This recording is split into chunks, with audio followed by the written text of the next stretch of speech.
punto de cumplir 80, en 1966, Marcel Duchamp concedería una serie de entrevistas a Pierre Cavin en su taller de Neuilly, en el cual residía con su esposa durante los 6 meses que permanecía en Francia cada año.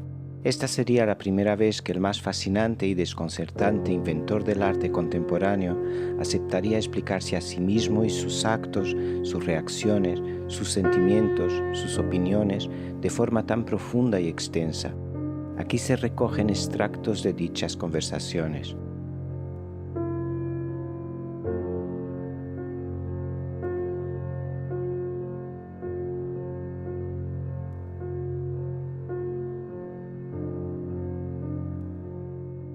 ¿Cuál es el origen de Nu descend un escalier? El origen es el propio desnudo, hacer un desnudo distinto al desnudo clásico, de pie y ponerle en movimiento. Había en ello algo divertido que no lo era en absoluto cuando lo hice. El movimiento apareció como un argumento para decidirme a hacerlo. En el Nu descend un escalier he querido crear una imagen estática del movimiento. El movimiento es una abstracción, una deducción articulada en el interior del cuadro, sin que se tenga que saber si un personaje real desciende o no una escalera igualmente real. En el fondo, el movimiento es la mirada del espectador que la incorpora al cuadro. Apollinaire ha escrito que usted era el único pintor de la escuela moderna que se preocupa actualmente del desnudo. ¿Sabe una cosa? Apollinaire escribía lo que le pasaba por la cabeza. De todas formas, me gusta lo que ha hecho porque carece del aspecto formal de ciertos críticos. Usted ha dicho que cuando se le presentó la imagen del Nu descend un escalier, comprendió que esa imagen rompería para siempre las cadenas de la esclavitud del naturalismo. Sí, es una frase de la época, 1945 creo. Yo explicaba que cuando se quiere mostrar un avión en vuelo no se pinta una naturaleza muerta. El movimiento de la forma en un tiempo dado nos hace entrar fatalmente en la geometría y las matemáticas. Igual ocurre cuando se construye una máquina. En el momento en que finalizaba el Nu descend un escalier, usted llevaba a cabo el Moulin à Café que se adelanta a los dibujos mecánicos. Para mí es algo más importante. Los orígenes son simples. Mi hermano tenía una cocina en su casita de Puteaux y tuvo la idea de decorarla con cuadros de amigos. Pidió a Glazes, Metzinger y también creo que a Léger que hicieran con cuadros de la misma dimensión una especie de friso. También me lo pidió a mí y pinté un molinillo de café que hice estallar. El polvo cae a un lado, los engranajes están en la parte superior y el mango es visto simultáneamente de varios puntos de su circuito con una flecha que sirve para indicar el movimiento. Sin saberlo, había abierto una ventana sobre algo distinto. Esta flecha era una innovación que me gustaba mucho. El aspecto gramático era interesante desde el punto de vista estético. ¿No tenía un significado simbólico? En absoluto, sino que consistía en introducir en la pintura unos medios algo distintos. Era una especie de escapatoria, ¿sabe? En mí siempre ha habido esa necesidad de escaparme. ¿Qué opinaban de esas experiencias los pintores que usted frecuentaba? No pensaban gran cosa. ¿Lo consideraban un pintor? Para mis hermanos este tema no se planteaba, ni siquiera discutían sobre ello. Por otra parte, no hablábamos mucho de estas cosas. Debo recordar que el Nu descend un escalier fue rechazado en los Indépendants de 1912. El promotor de todo ello fue Glazes. La obra causó tal escándalo antes de la inauguración que Glazes encargó a mis hermanos que me pidieran que retirara el cuadro. Como verá, ¿Cuenta tal vez ese gesto entre las razones que le impulsaron hacia una actitud antiartística? eso me ayudó a liberarme totalmente del pasado y en el sentido personal de la palabra. Me dije, bueno, puesto que es así, no debo entrar en un grupo. Tendré que contar en mí mismo, estar solo. Poco después, el Nu fue expuesto en la Galería Dalmau de Barcelona. No fui, pero leí un artículo en el que se hablaba de una especie de caso especial, el caso del Nu descend un escalier, sin que por otra parte se armara mucho ruido. Esta era la primera vez que usted alteraba el orden establecido. Me pregunto si el hombre tranquilo e incluso prudente que era hasta ese momento no se alteró algo a su vez con un encuentro que había hecho algo antes, el de Picabia. Le conocí en el Salón de Otoño de 1911, en octubre, al que había enviado una gran máquina, las Bagneuses. Pierre Dumont, cuya vida sería tan trágica, estaba allí y nos presentó. De ello data nuestra amistad. Después le vi muchas veces, hasta su fallecimiento. Creo que el encuentro Duchamp-Picabia ha determinado en gran parte la ruptura que usted estaba a punto de llevar a cabo con las formas convencionales que utilizaba anteriormente. Sí, porque el espíritu de Picabia era sorprendente. ¿Era una especie de despertador? De negador. Con él se trataba siempre de sí, pero no, pero se dijera lo que se dijera, siempre contradecía. Era su juego, del que tal vez ni siquiera era consciente. Evidentemente era preciso defenderse. Tengo la impresión de que Picabia le hizo comprender que el medio que usted frecuentaba en Puteaux era un medio de pintores profesionales que vivían esa vida de artista que a usted ya no le gustaba en esa época y que Picabia detestaba. Es probable. Picabia tenía aperturas a un mundo que yo desconocía totalmente. En 1911-12 casi cada noche iba a fumar opio. Era algo bastante raro, incluso en esa época. Picabia le reveló una nueva actitud del artista. Del hombre en general, un medio social que yo ignoraba completamente después de todo, puesto que era hijo de un notario. Aun cuando no fumé nunca opio con él, también sabía que bebía muchísimo. Era algo totalmente nuevo en un medio que no era el de la Rotonde ni del Dôme. Evidentemente eso amplió mis perspectivas, y como yo estaba dispuesto a cogerlo todo, me aproveché de ello ampliamente. A los 25 años ya le llamaban el soltero. Usted tenía una actitud antifeminista establecida. No, antimatrimonio, pero no antifeminista. Al contrario, yo era normal hasta el más alto grado. De hecho, tenía ideas antisociales. Anticonyugales. Sí, anti todo eso. Intervenía una cuestión de presupuesto y un razonamiento totalmente lógico. Tenía que elegir entre pintar u otra cosa, ser el hombre del arte o casarse, tener hijos, una casa en el campo. ¿De qué vivía? ¿De sus cuadros? Mi padre me ayudaba, simplemente. Toda su vida nos ayudó. Pero retuvo de su herencia las cantidades que les había adelantado. Sí, es algo muy bonito, ¿no es cierto? Debía aconsejarse a los padres de familia. Villon, al que había ayudado mucho, no tuvo nada, mientras que mi hermana pequeña, que no le había pedido nada, vivía en casa de mis padres, recibió mucho. Es algo que divierte a la gente cuando se lo explican. Mi padre hizo eso de una forma notarial, todo estaba escrito y nos había advertido. ¿No hay en el New de Saint-Denis-Escalier una influencia cinematográfica? Evidentemente, es esa cosa de Marais. La cronofotografía. Sí, yo había visto en la ilustración de un libro de Marais cómo indicaba a las personas que practican la esgrima o los caballos al galope con un sistema de punteado que delimitaba los movimientos diversos. De este modo explicaba la idea del paralelismo elemental. Ello tiene un aspecto muy presuntuoso como fórmula, pero es divertido. Eso es lo que me dio la idea de la ejecución del New de Saint-Denis-Escalier. Utilicé un poco ese procedimiento en el esbozo, pero primordialmente en el último estadio del cuadro. Ello debió ocurrir de un modo definitivo entre diciembre y enero de 1912. Al mismo tiempo conservaba en mí mucho del cubismo, al menos en la armonía de los colores, de cosas que había visto en Picasso y Braque, pero intentaba aplicar una fórmula algo distinta. La utilización de la cronofotografía en ese New de Saint-Denis-Escalier no introdujo en usted la idea, tal vez inconsciente al principio, de la mecanización del hombre en oposición a la belleza sensible?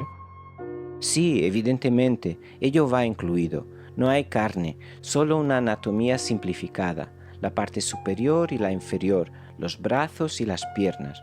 Era una especie de deformación distinta a la del cubismo. En el desplazamiento de los cuadros anteriores solo había una ligera influencia del pensamiento. Tampoco había futurismo, puesto que no conocía a los futuristas, lo que no impidió a Apollinaire calificar El jeune homme triste de estado de espíritu futurista. Recuerde los estados de alma de Carrà y de Boccioni. Ahora bien, nunca había visto nada de ellos. Digamos que era la interpretación cubista de una fórmula futurista. Para mí los futuristas son los impresionistas urbanos que en vez de plasmar las impresiones del paisaje, utilizan la ciudad. Como es lógico, yo también fui influenciado por esas cosas, aún con la esperanza de conservar una nota suficientemente personal para poder llevar a cabo mi propio trabajo. La fórmula del paralelismo de la que le he hablado tuvo también su influencia en el siguiente cuadro, Le Roi et la Reine entourés de nuits vides, cuya ejecución me apasionó mucho más que la del Nu descend d'un escalier, pero esa obra no tuvo la misma resonancia que la anterior, no sé por qué. ¿Cómo explica su evolución hacia el sistema de medidas de Lamarrière y de Granvert? Lo explico mediante Le Moulin à Café. A partir de esa obra creí poder evitar todo contacto con la tradición pintura pictórico, incluso con los cubistas y con mi Nu descend d'un escalier.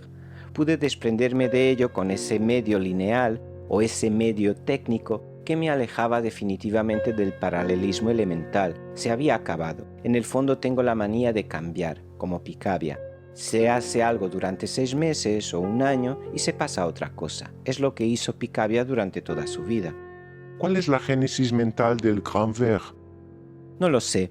A menudo se trata de cosas técnicas. El ver me interesa mucho debido a su transparencia. Eso ya era mucho. A continuación, el color que colocado sobre el vidrio es visible desde el otro lado y pierde toda posibilidad de oxidarse si se le encierra. El color permanece el máximo tiempo posible, puro en toda su visualidad. Todo esto eran las cuestiones técnicas que tenían su importancia. Además, la perspectiva era muy importante. El Granvert constituye una rehabilitación de la perspectiva que había sido totalmente ignorada, desacreditada. La perspectiva, en mí, se convirtió en algo totalmente científico. Ya no era una perspectiva realista. No, se trataba de una perspectiva matemática, científica. ¿Estaba basada en cálculos? Sí, y en dimensiones. Eran los elementos importantes, lo que yo ponía dentro. ¿Qué era?, me preguntará. Yo mezclaba la historia, la anécdota, en el buen sentido de la palabra, con la representación visual, dando menos importancia a la visualidad, al elemento visual, que la que se le da normalmente en un cuadro. Ya entonces no quería preocuparme del lenguaje visual. Retiniano. Retiniano por el hecho de ser consecuente. Todo se hacía conceptual, o sea, dependía de otras cosas y no de la retina. De todas formas, me parece que los problemas técnicos prevalecían sobre la idea. A menudo así ocurría. En el fondo hay muy pocas ideas. Se trata primordialmente de problemas técnicos con los elementos que utilizo, como el vidrio, etc. Todo ello me obligaba a elaborar. Es curioso que usted, que pasa por ser un inventor puramente cerebral, haya estado siempre preocupado por los problemas técnicos. En efecto, ¿sabe? El pintor siempre es una especie de artesano. Lo que usted abordaba, más que problemas técnicos, eran problemas científicos, los problemas de las relaciones, de cálculos. Toda la pintura, empezando por el impresionismo, es anticiencia. Incluso Seurat. Me interesaba introducir el aspecto exacto y preciso de la ciencia, lo cual no se había hecho demasiado, o al menos se hablaba muy poco de ello. No lo hacía por amor a la ciencia, al contrario, lo hacía más bien para desacreditarla, de una forma suave, ligera y sin importancia, pero la ironía estaba presente. En ese aspecto científico hay toda una parte de conocimientos. Muy pocos, nunca he sido un científico. Tampoco como pretende. Sus conocimientos matemáticos resultan sorprendentes, tanto más cuanto que usted no posee una formación científica. No, en absoluto. Lo que en ese momento nos interesaba era la cuarta dimensión. En la boîte verte hay un montón de notas sobre la cuarta dimensión. ¿Se acuerda de alguien que creo que se llamaba Pavlovsky? Era un editor de la Rue Bonaparte. No recuerdo su nombre con exactitud.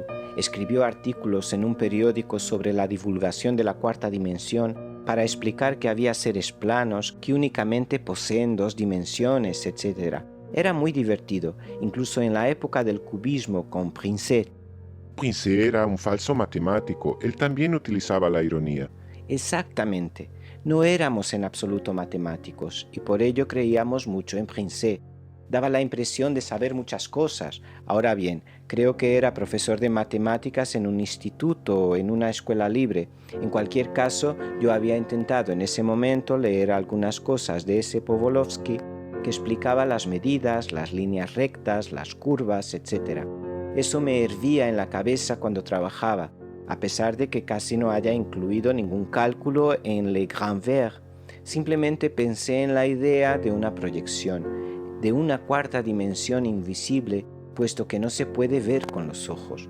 Como creí que se podía pintar la sombra de una cosa de 3 dimensiones, un objeto cualquiera, como la proyección del Sol sobre la Tierra crea 2 dimensiones, por simple analogía intelectual, consideré que la cuarta dimensión podía proyectar un objeto en 3 dimensiones. Dicho de otro modo, que todo objeto de 3 dimensiones que vemos fríamente es una proyección de una cosa de 4 dimensiones que desconocemos. Se trataba casi de un sofisma, pero a fin de cuentas era una cosa posible. Basé la Marie en el Grand Verre como la proyección de un objeto de 4 dimensiones. ¿Cómo se le ocurrió la idea de utilizar el vidrio? Por el color. Cuando pintaba utilizaba un grueso vidrio como paleta y al ver los colores desde el otro lado comprendí que allí había algo interesante desde el punto de vista de la técnica pictórica. La pintura siempre se ensucia, amarillea o envejece al cabo de poco tiempo debido a la oxidación. Ahora bien, mis propios colores se encontraban totalmente protegidos. Por tanto, el cristal era una forma de conservarlos a la vez puros y bastante tiempo sin cambios. Inmediatamente apliqué esa idea a la Marie. El vidrio, al ser transparente, podía dar su máxima eficacia a la rigidez de la perspectiva. También hacía prescindir toda idea de pasta, de materia. Yo quería cambiar, tener un nuevo acceso. Se han dado diversas interpretaciones de Grand Verre. ¿Cuál es la suya? No la tengo porque lo hice sin tener una idea concreta. Eran cosas que se iban presentando a medida que se iba haciendo la obra. La idea global es pura y simplemente la ejecución. Se acabaron las descripciones tipo catálogo de las armas de Saint-Étienne sobre cada parte. Era una renuncia a toda estética en el sentido normal de la palabra. Se trataba de no hacer otro manifiesto de nueva pintura. ¿Se trata de una suma de experiencias? Sí, una suma de experiencias, sin estar influenciada por la idea de hacer otro movimiento pictórico, en el sentido del impresionismo, del fauvismo, etc., de cualquier tipo de ismo.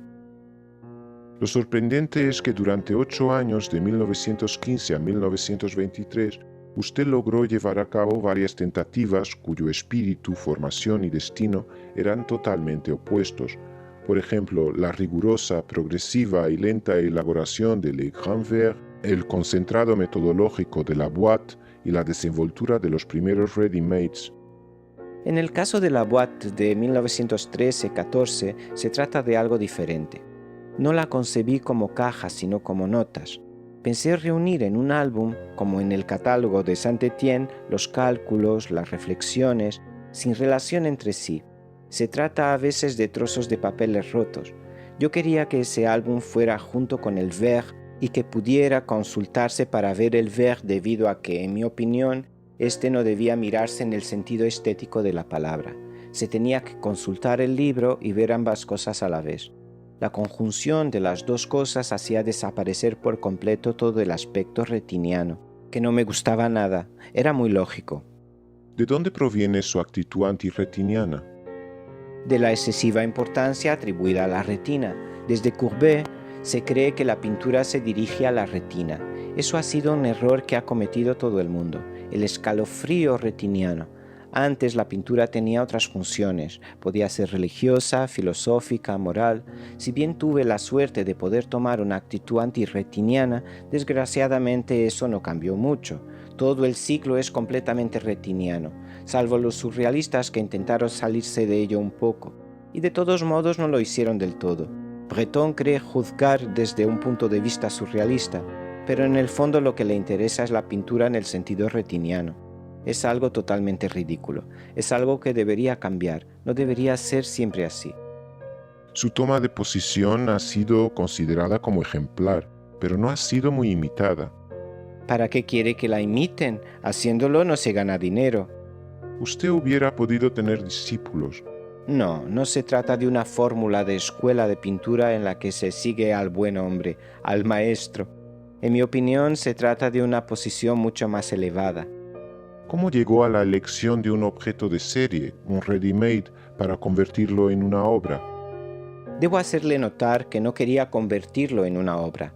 La palabra ready-made no apareció hasta 1915, cuando fui a los Estados Unidos. Me interesó como palabra, pero cuando puse una rueda de bicicleta sobre un taburete y la horquilla cabeza abajo, no había en ello ninguna idea de ready-made, ni siquiera de cualquier otra cosa. Se trataba simplemente de una distracción. No tenía ninguna razón determinada para hacerlo, ni intención de exposición ni de descripción, no, nada de eso. Pero había en ello algo de provocación. No, es muy fácil. Vea, la farmacie la hice en un tren, en la penumbra, en el crepúsculo. Me dirigía a Rouen en enero de 1914. Se percibían dos lucecitas al fondo del paisaje. Poniendo un poco de rojo y verde, eso se parecía a una farmacia. Ese es el tipo de distracción que tenía en el espíritu. ¿Se trata de azar en conserva? Evidentemente, compré el paisaje en un almacén de accesorios artísticos. Solo hice 3 farmacies, pero ignoro dónde están. El original perteneció a Man Ray. En 1914 hice el porte-bouteille. Lo compré simplemente en el bazar del ayuntamiento. La idea de una inscripción entró en la ejecución en ese preciso momento. En el botellero había una inscripción que ahora no recuerdo. Cuando me fui a la Rue Saint-Hippolyte para ir a los Estados Unidos, mi hermana y mi cuñada se lo llevaron todo, lo echaron a la basura y no se habló más de ello. Fue principalmente en 1915, durante mi estancia en los Estados Unidos, cuando hice otros objetos con inscripción como la pala para nieve, en la que escribí algo en inglés. La palabra ready-made se me presentó en ese momento. Parecía adecuarse perfectamente a cosas que no eran obras de arte, que no eran esbozos, que no se aplicaba a ninguna de las expresiones aceptadas en el mundo artístico. Todo eso me impulsó a hacerlo. ¿Qué era lo que le determinaba en la elección de los ready-mades? Generalmente era preciso defenderse del look. Es muy difícil elegir un objeto debido a que al cabo de 15 días uno acaba apreciándolo o detestándolo. Se debe llegar a una especie de indiferencia tal que uno no posea emoción estética. La elección de los ready-mades está siempre basada en la indiferencia, así como en una carencia total de buen o mal gusto. Se ha dicho que usted llegó a los Estados Unidos como un misionero de la insolencia. No sé quién lo ha dicho, pero estoy de acuerdo. Sin embargo, no tenía tanta insolencia y el medio que yo frecuentaba era muy restringido. Era algo tranquilo, ¿sabe usted? En absoluto agresivo, rebelde. Vivíamos totalmente al margen de los movimientos sociales o políticos. ¿Cómo vivía usted en Nueva York? Tuve un estudio durante mucho tiempo encima de Broadway, en una casa de estudios como la Ruche o algo por el estilo. Había de todo, una farmacia en la planta baja, un cine. Era muy barato, $40 al mes. Creo que en casa de los Arensberg usted se reunía con el todo New York. Casi. Estaban Brauzon, Rocher, Jean Crotty, el compositor Edgar Varese, Man Ray y evidentemente muchos norteamericanos. Posteriormente llegó Picabia. En abril de 1916, usted participó en Nueva York en una exposición llamada De los Cuatro Mosqueteros. Los otros 3 eran Crotty, Metzinger y Gleisis. Usted también era uno de los miembros fundadores de la Société des Indépendants y presentó en la primera exposición un urinario de alfarería esmaltada titulado Fuente, firmado con el nombre Hermut, que fue rechazado. No fue rechazado. En los Independents no se podía rechazar una obra. Digamos que no fue admitida. La obra fue simplemente suprimida. Yo formaba parte del jurado, pero no se me consultó, debido a que los oficiales no sabían que era yo quien la había enviado. Precisamente, yo la había inscrito con el nombre de Mut para evitar las relaciones con las cosas personales. La fuente fue situada simplemente detrás de un tabique y durante toda la exposición no supe dónde estaba. Ni siquiera podía decir que era yo quien había enviado ese objeto, pero creo que los organizadores lo sabían gracias a los chismes que habían circulado. Nadie se atrevía a hablar de eso. Me enfadé con ellos, puesto que me retiré de la organización. Después de la exposición encontramos la fuente detrás del tabique y la recuperé. Es casi exactamente lo mismo que le ocurrió en los Independents en 1912 en París. Exactamente, yo no podía hacer nada que fuera aceptado inmediatamente, pero era algo que no me importaba.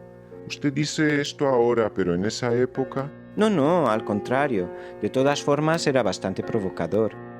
Así pues, ya que usted buscaba el escándalo, estaba contento. Se trataba en efecto de un éxito en ese sentido. En el fondo se habría decepcionado si la fuente hubiese sido acogida favorablemente. Casi. En ese caso estaba encantado. Y además, en el fondo, yo no adoptaba el comportamiento tradicional del pintor que presenta su cuadro, que quiere que sea aceptado y alabado por los críticos. Nunca tuvo una crítica debido a que el urinario no apareció en el catálogo. De todas formas, Arensberg lo compró. Sí, y lo ha perdido. Posteriormente se ha hecho una réplica a tamaño natural que se halla en el Schwarz. ¿Cuándo escuchó hablar de Dada por primera vez? Gracias al libro de Tzara, La première aventure céleste de Monsieur Antipyrine. Creo que nos lo envió a mí a Picabia muy pronto, en 1917 o a finales de 1916. El libro nos interesó, pero yo no sabía qué era Dada, ni siquiera sabía que existiera la palabra. Cuando Picabia se fue a Francia supe, gracias a sus cartas, lo que era, pero eso fue el único cambio en ese momento. Después Tzara enseñó en Zúrich cosas de Picabia y Picabia fue a Zúrich antes de regresar a los Estados Unidos. La historia de Picabia desde el punto de vista de los viajes es algo muy complicado. Llegó a los Estados Unidos a finales de 1915. No se quedó más de 3 o 4 meses y se fue a España, a Barcelona, donde fundó la revista 391. Fue a Lausanne en 1918, donde estableció contacto con el grupo dadaísta de Zúrich. Pero mientras tanto regresó a los Estados Unidos. Sí, en 1917. Allí publicó 2 o 3 números de 391.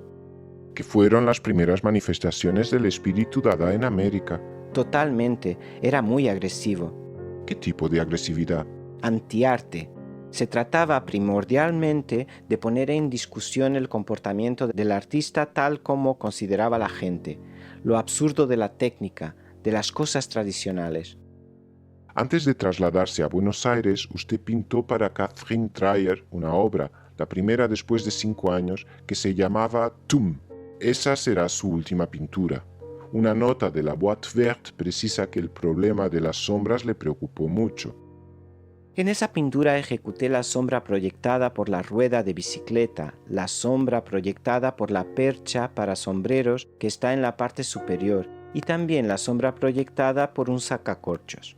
Había encontrado una especie de linterna que hacía sombras bastante fácilmente y yo proyectaba la sombra que trazaba a mano en la tela. También puse, justo en el centro, una mano pintada por un pintor de carteles que hice firmar al buen hombre que la había realizado. Se trataba de una especie de resumen de las cosas que había hecho antes, puesto que el título no tiene ningún sentido. Usted puede poner en él el verbo que quiera, a condición de que empiece con una vocal. Tuvo conocimiento del matrimonio de su hermana Suzanne con Jean Crotti y les envió lo que usted llama Ready-Made Malheureux. Sí, se trata de un compendio de geometría que tenían que atar al balcón de su apartamento de la Rue La Condamine. El viento debía compulsar el libro, elegir personalmente los problemas, hojear las páginas y romperlas. Suzanne hizo con él un cuadrito, Ready-Made Malheureux de Marcel. Es todo lo que queda de él, puesto que el viento lo rompió. Me divirtió introducir la idea de feliz y desgraciado en lo ready-made, y además la lluvia, el viento, las páginas que vuelan, era divertido como idea. En cualquier caso es algo muy simbólico para un matrimonio. Ni siquiera pensé en ello. ¿Qué representaba usted para los jóvenes de esa época?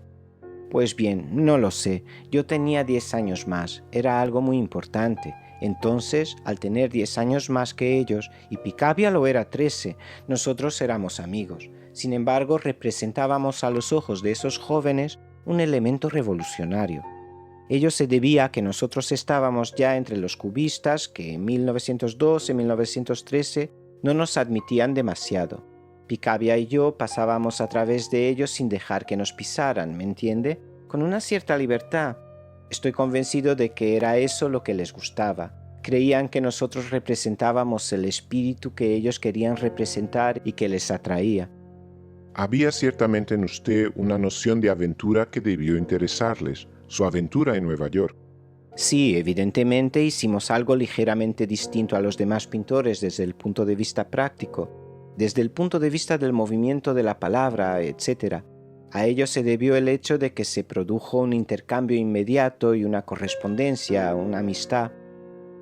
Y además usted dio claramente el tono de la rebelión mediante su escándalo de la Gioconda, Eso ocurrió en 1919. poco antes de su regreso a los Estados Unidos. En octubre de 1919. Por otra parte, ¿qué es lo que hice a esa Gioconda en ese momento? Nada, le pinté un bigote y una barba, eso es todo. No la enseñé en ninguna parte. ¿No la conocían sus amigos? Es probable que Breton la viera en ese momento.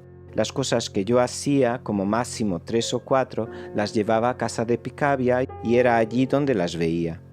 Creo que la Gioconda estaba en casa de Picabia y luego la reprodujo en 391 en marzo de 1920. Las cosas no ocurrieron exactamente de ese modo. Yo llevé mi Gioconda para meterla en las maletas y Picabia aprovechó para incluirla en 391. La reprodujo él mismo poniéndole el bigote pero olvidándose de la barbita. En eso reside la diferencia. A menudo se ha reproducido la Gioconda de Picabia como si fuera la mía. Picabia llamó a eso Tableau Dada de Marcel Duchamp.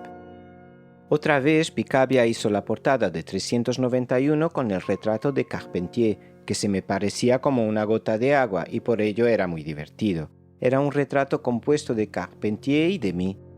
Usted regresó a Nueva York a fines de 1919 o principios de 1920, llevándose la Gioconda y al mismo tiempo una ampolla de Air de Paris.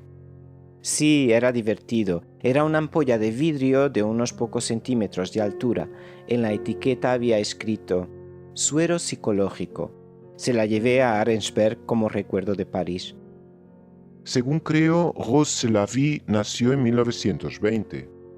En efecto, quise cambiar de identidad y la primera idea que me vino a la cabeza fue adoptar un nombre judío. Yo era católico y pasar de una religión a otra ya era un cambio. Pero no encontré un nombre judío que me gustara o tentara, y de repente tuve una idea. ¿Por qué no cambiar de sexo? Era mucho más fácil. De esa idea surgió el nombre Rose Lavie. Tal vez ahora esté muy bien, puesto que los nombres cambian con las épocas, pero en 1920 Rose era un nombre bobalicón. La doble R proviene de un cuadro de Francis Picabia, El Oil Cacodilat, ¿sabe?, que está en la Bouffe sur le Toit. No sé si se ha vendido, en el que Francis pidió a todos sus amigos que firmaran. No recuerdo con qué nombre firmé. Esa obra fue fotografiada, por consiguiente alguien lo sabe. Creo que puse Pi Quabila Rose. A Rose significa excitada en inglés y requiere 2 R's. Entonces me atrajo la segunda R que añadí. Pi Quabila Rose la vi. Todo eso no eran más que juegos de palabras.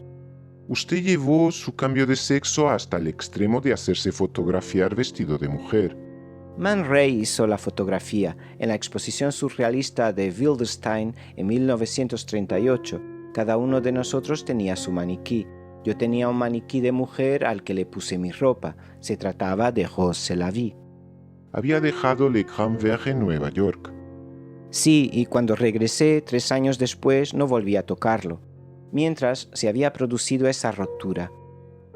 Pero no fue eso lo que me decidió, sino el hecho de que ya no me interesaba. Usted sabe lo que es continuar algo después de 8 años. Es monótono, se debe ser muy fuerte. No me hacía sufrir, simplemente en ese momento a mi vida le habían sucedido otras cosas. Cuando regresé a Nueva York hice esa cosa para Doucet, esa cosa óptica que gira, en 1924-25, y el pequeño cine. En esa época usted figuraba en Entr'acte de René Clair, con Man Ray, Picabia y Satie. Posteriormente en un ballet de Rolf Desmarais. ¿Era una actitud ecléctica?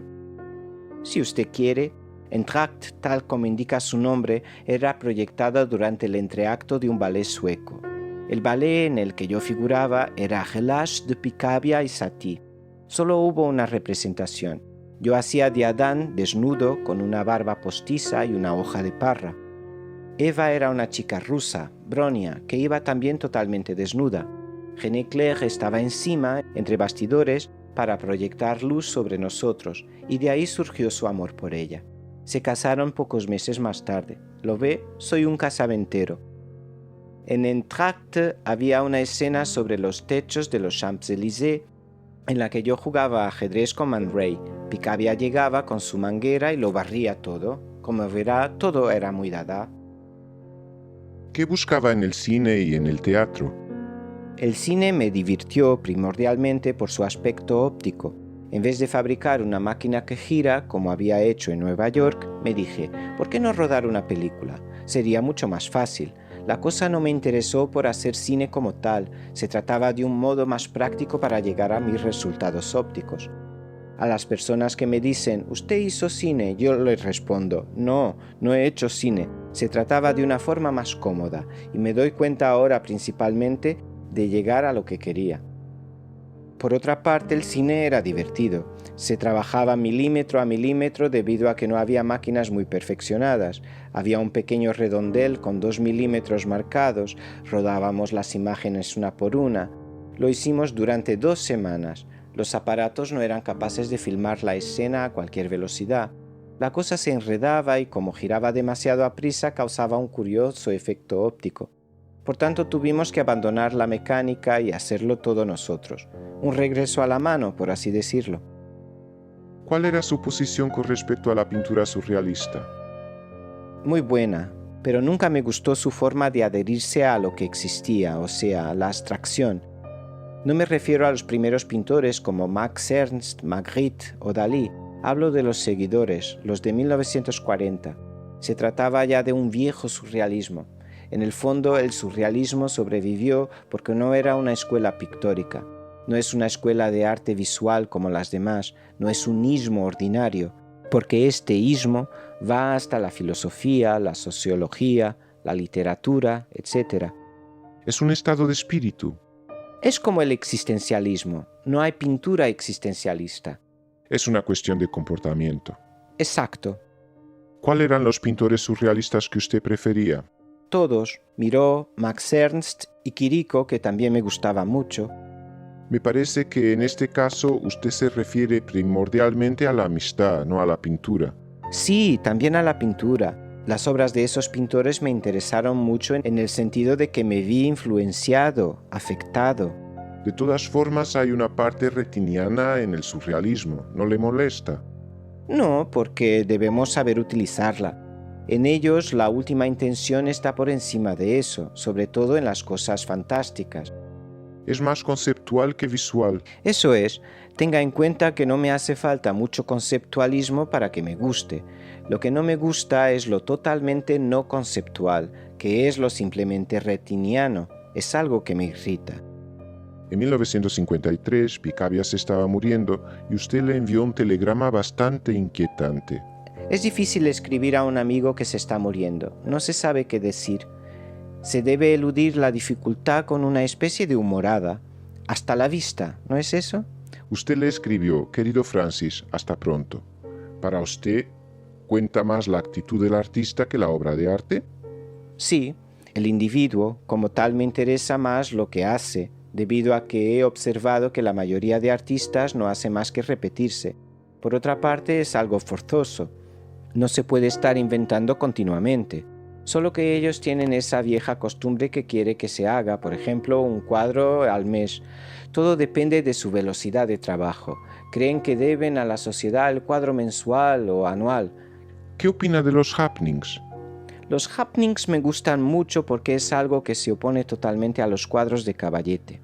Eso concuerda totalmente con su teoría del mirón. Exactamente. Los happenings han introducido en el arte un elemento que nadie había puesto. El aburrimiento. Yo nunca había pensado en hacer una cosa para que la gente se aburriera viéndola. Y es una lástima porque se trata de una buena idea. En el fondo es la misma idea que el silencio de John Cage en música. Nadie había pensado en ello. ¿Qué opina de los beatniks? Me gustan mucho. Es una nueva forma de actividad de la juventud. Está muy bien. ¿Se interesa usted por política? No, en absoluto. No hablemos de ese asunto. No sé nada. No comprendo en absoluto la política y constato que es realmente una actividad estúpida que no conduce a nada. Tanto si eso conduce al comunismo, a la monarquía o a una república democrática, para mí es lo mismo. Usted me dirá que los hombres están obligados a hacer política para vivir en sociedad, pero eso no justifica en absoluto la idea de la política como un gran arte. Sin embargo, es lo que creen los políticos. Piensan que están haciendo algo extraordinario. Es algo parecido a los notarios, a mi padre. El estilo de esas personas es como el estilo notarial. Recuerdo las actas en casa de mi padre. Ese lenguaje me hacía morir de risa. El lenguaje de los abogados en los Estados Unidos es exactamente igual. No creo en la política. ¿Va mucho al cine? Bastante a menudo. ¿Incluso en París? Sí, he ido a ver un film de Godard, masculino-femenino. Es el último que he visto. Iría más a menudo, pero no tenemos tiempo. No hacemos nada y no tenemos tiempo. Para ir al cine hace falta decidirse, sobre todo en Neuilly, está lejos. ¿Va más a menudo en Nueva York? Cuando tengo tiempo, no voy a ver, siempre que es posible, más que films divertidos, no grandes films fastidiosos, pseudohistóricos. Me gusta el buen cine, el divertido. Para usted es primordialmente una distracción. Ah, sí, totalmente. No creo en el cine como forma de expresión. Podrá ser una, tal vez más adelante, pero al igual que la fotografía, es algo que no va más lejos que un medio mecánico para hacer algo.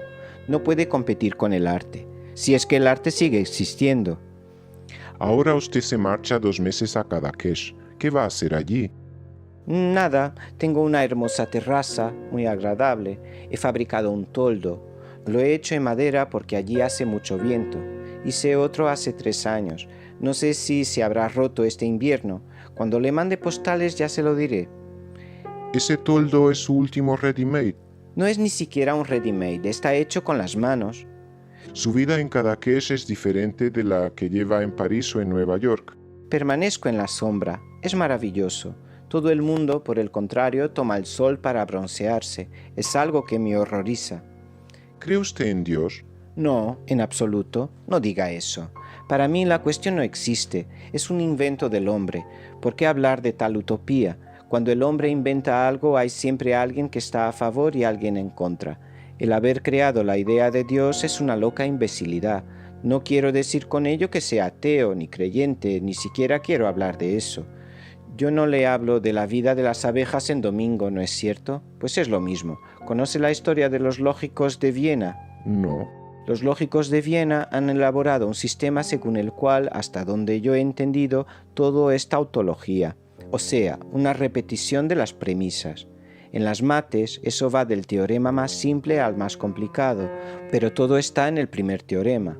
Así pues, la metafísica, tautología, la religión, tautología. Todo es tautología salvo el café negro porque hay un control de los sentidos. Los ojos ven el café negro, hay un control de los sentidos, es una verdad, pero todo lo demás es siempre tautología. ¿Piensa usted en la muerte? Lo menos posible. Fisiológicamente se está obligado a pensar en ella de vez en cuando, a mi edad, cuando se tiene dolor de cabeza o se rompe uno la pierna. Entonces aparece la muerte. A pesar de uno mismo, resulta impresionante pensar que se desaparecerá completamente cuando se es ateo. No espero otra vida o la metempsicosis. Es muy molesto. Sería mejor creer en todas esas cosas. Se moriría alegremente.